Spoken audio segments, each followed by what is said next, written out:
I realized that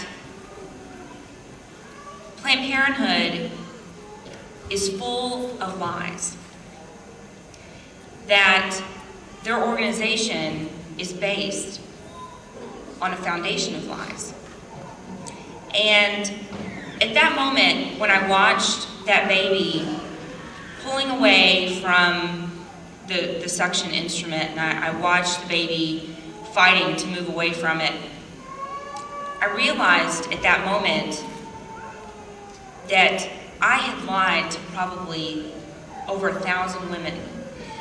Because when women come in to have an abortion, they ask many, many questions. About 80% of women that come in for abortions claim to be Christians. And they ask a lot of questions about religion, things that you really don't feel like you can answer for them. Am I going to go to hell? Is God going to forgive me? Things about the baby's soul. But one of the questions that so many women ask, almost every single one of them, is, will my baby feel this? And every time I said no, because Planned Parenthood had told me no. And Planned Parenthood tells you how to answer those tough questions. That's what they call them. And so they give you a script of how to answer the questions. And so I stuck very closely to that script. And so I said no every time a woman asked me, because that's what I believed. But I saw the truth on that ultrasound. I saw that that baby felt every part of what was happening to it during that abortion. And I knew that every woman that had asked that question, I knew that I had lied to them. And I wondered at that moment, would it have made a difference?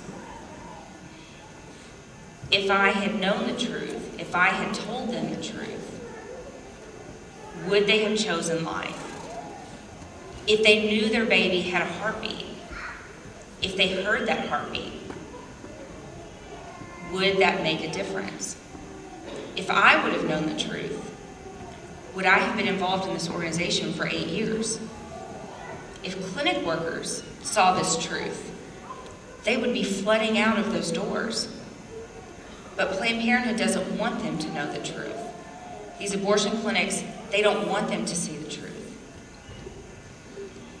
And I'm here basically to encourage you, because I know them very well, all the people that stood outside and prayed for many years outside of the clinic that I worked. And I know that they probably thought, oh, that Abby, she's a goner. She's a Planned Parenthood lifer. She's never going to come to our side. And there I was, walking in their door one day. I'm here to tell you that, I'm here to encourage you to say that we never know what God's plans are. And somebody told me once that if you want to make God laugh, tell him your plans. And that's definitely been my experience over the past few months. But next year, you could have your abortion clinic director standing up here talking to you.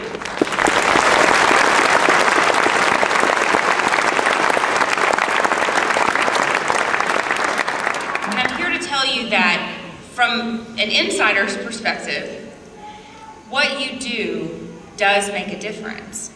The work that you do, legislative work, being outside the clinic, it does make a difference. I'll give you some examples. Sometimes it feels like that we work really hard, we try to come up with different legislation to defund Planned Parenthood or to make it more difficult for these abortion organizations to do abortions. And sometimes it feels like we're just on a treadmill. We're running and we're running, we're not going anywhere. And, we look at our president and And, you know, we look at just our federal government in general, and we think we're beating our heads against the wall. But don't be discouraged. I'll tell you what. In Texas, a few years ago, there's a group called Texas Alliance for Life. And they're a group of lawyers and a group of people that used to work for different pro-life legislators. And they've all gotten together, and in 2003, they were kind of looking at different Medicaid regulations and things like that. And they found that in the Medicaid regulations, it says that any organization that's receiving Medicaid funds cannot be affiliated with any abortion center. Okay, Medicaid's that's a federal program, okay? And so they said, well, Planned Parenthood is affiliated with abortion services, so we're gonna make this stick, okay? And we're gonna figure out a way that we're gonna make this more difficult on Planned Parenthood in Texas.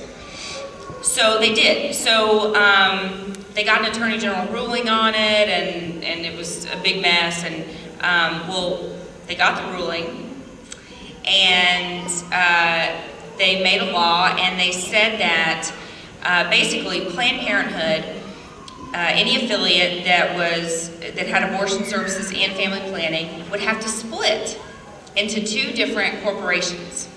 Okay, and you cannot imagine how difficult that is for a company like Planned Parenthood, okay?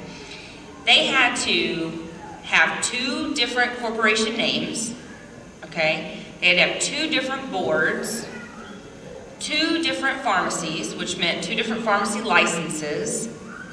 They had to have two different cabinets for different sets of gloves, two different cabinets for toilet paper, okay? Every time an employee did anything involving abortion, they had to clock out of their family planning time and clock into their abortion time card. It was a mess, okay? And because of that regulation, some Planned Parenthoods closed in Texas.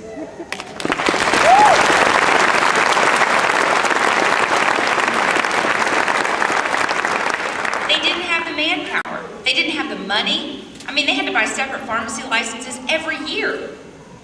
They didn't have the money. They didn't have the time. They didn't have the manpower. And then they found out that some clinics, because they didn't have those resources, they just kept doing abortions without separating, and they caught them. And 4 San Antonio Planned Parenthood clinics got shut down because they were doing illegal abortions.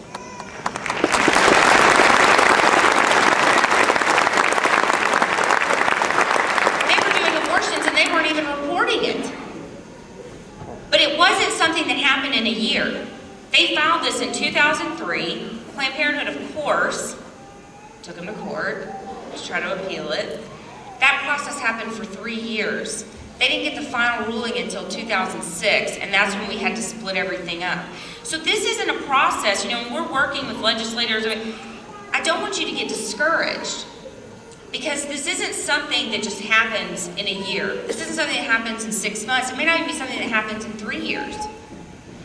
But I'm here to tell you that if you persevere and you're persistent and you work with these, I am amazed at how many Congress people are in the audience today.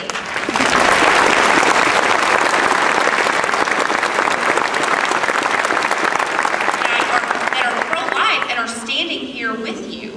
This is amazing. I hear Indiana is a pro-life state. I didn't really believe it until I'm sitting in here with all these people that are willing to stand with you and vote pro-life.